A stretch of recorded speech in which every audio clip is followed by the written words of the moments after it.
hard to believe that 20 years ago we started this ministry.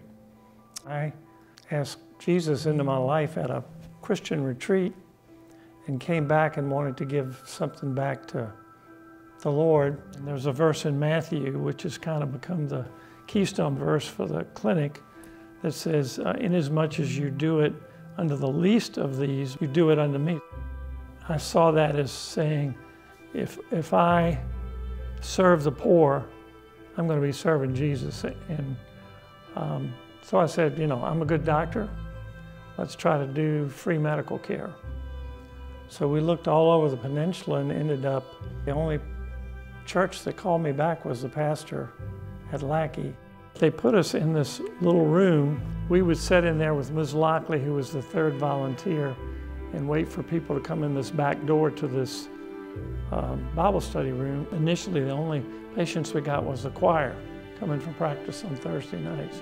We never had many patients, and that was a real problem for us, and we wondered whether we were doing the right thing, that God really was leading us in that direction, and we prayed, Lord, are we running ahead of you in this ministry? And through a series of meetings with the clinic, he brought in a whole ton of patients right when we were thinking that we were not doing the right thing, and it's what kept us going. And then as many people know here tonight, I developed a medical issue that caused us to close the clinic for 8 months. And we didn't think it was going to open back up, but it did, and that's when it started to grow. I've always thought it was important to give back, you know, in the medical field. You recognize right off the start when you go through residency, a lot of people, modern day medicine in this country is very expensive, and a lot of people just can't afford it. They don't have the means. The patient population that we see here, I mean, these are people who, many are hardworking. They're people who, many are down on their luck. I mean, when you hear the stories behind closed doors.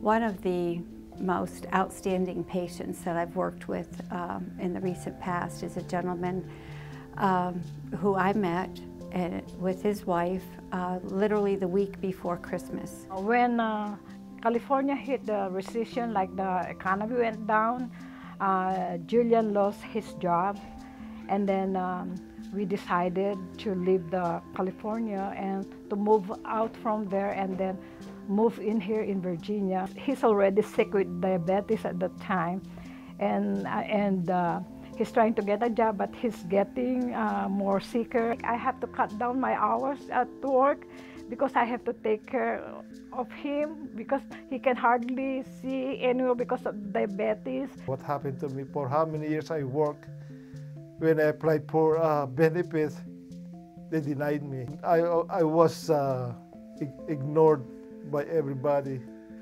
Nobody's helping me, nobody's advising me. We were thinking there won't be any more happy day for us.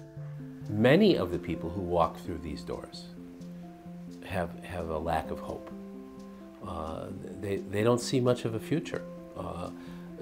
Their health is a major issue for them, but there's other issues there: family situations, work situations, financial crisis. When we learned about LACKEY, first thing I feel is it's too good to be true that we will get a pre-clinic, pre-medical. Okay, let's go. But I'm not really serious about it because I don't feel it's true. So when we came in here, everything changes. That visit, we focused primarily on his diabetes, but it was within a very short period of time that we realized that this man was really grappling with several potentially terminal problems. What they described to me was a life of trying to stay warm in their car by running the car as little as possible so that they could conserve the gasoline because they were really running low on money as well. Things are not missed here like they are, unfortunately, in the private insurance world. Patients come into those kinds of environments and are kept to one or two concerns on a per visit basis. Here it's much more comprehensive visit.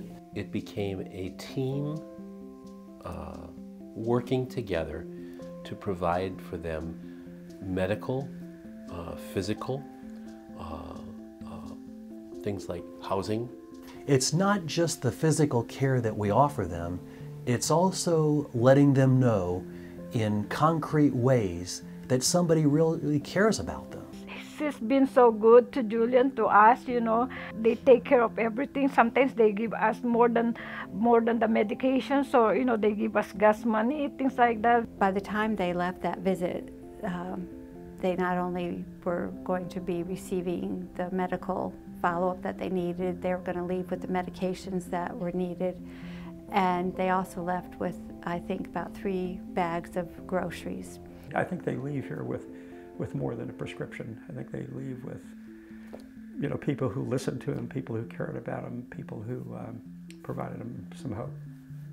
There's still somebody who is really taking care of people like me. God sent us some guardian angels and life saviors, you know. So I'm very thankful with them. They give me a second life. One of the things that's very important to us is that we not lose the mission of this clinic, which is to provide Jesus' love to the hurting poor. And I have great confidence in our current leadership, both in board and Dr. Robertson and Carol Sale, that mission will carry on beyond our sojourn. Jim Shaw's vision for the Lackey Clinic has given many, such as myself, the opportunity to serve. And service is something that should be inherent in the life of every person. And whatever might be contributed towards the work of the Lackey Clinic will allow more and more of us to serve, and more importantly, will allow additional members of our community to receive the care that they need and hopefully get back on their feet again.